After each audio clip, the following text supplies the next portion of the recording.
नाशिकमध्ये खासदार संजय राऊत बोलतात, थेट तिकडे जातोय।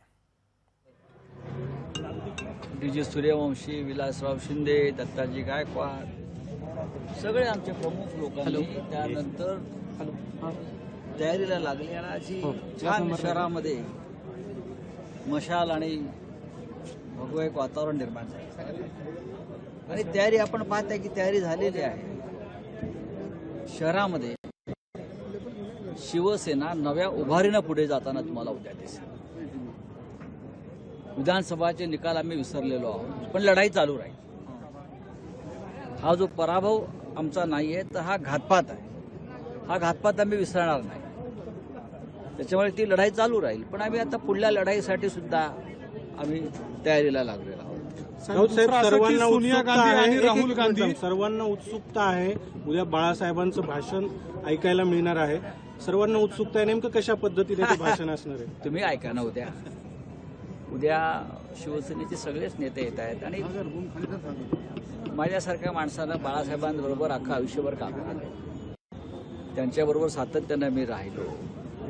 मला असं वाटतं की बाळासाहेबांचे विचार हे कायम शिवसैनिकापर्यंत पोहोचायला पाहिजेत आणि मी सतत ते प्रयत्न करत असतो।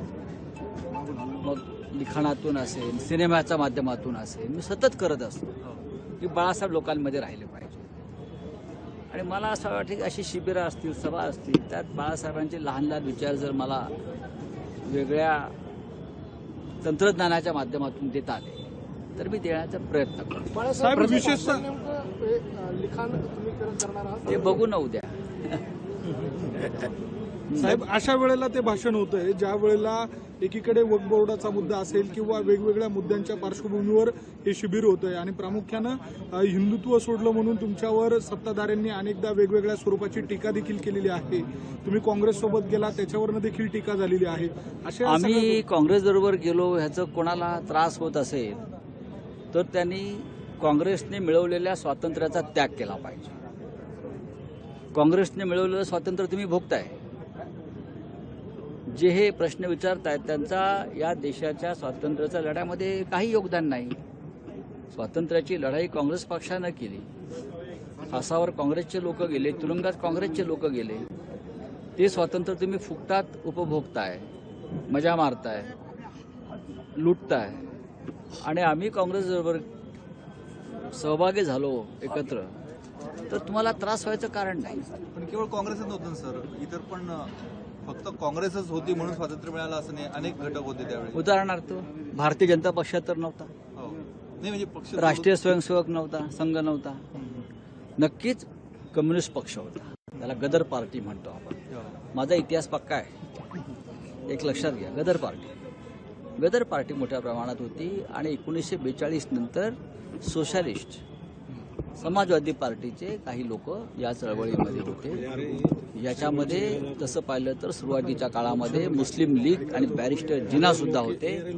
हे तुम्हाला अमान्य करता येणार नाही आणि हे स्वातंत्र्य सगळ्यांनी मिळून मिळवलंय।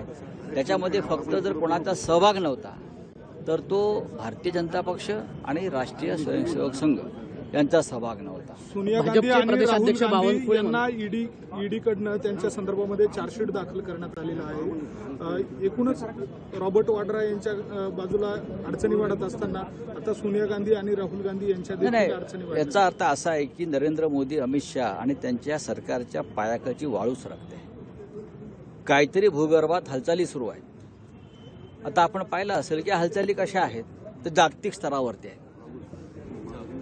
जागतिक स्तरावरती नरेंद्र मोदीच्या विरुद्ध काहीतरी भूगर्भात हालचाली सुरू आहे। त्याशिवाय ट्रम्प प्रशासनातल्या प्रमुख पदावरील व्यक्ती तुलसी गॅबार्ड।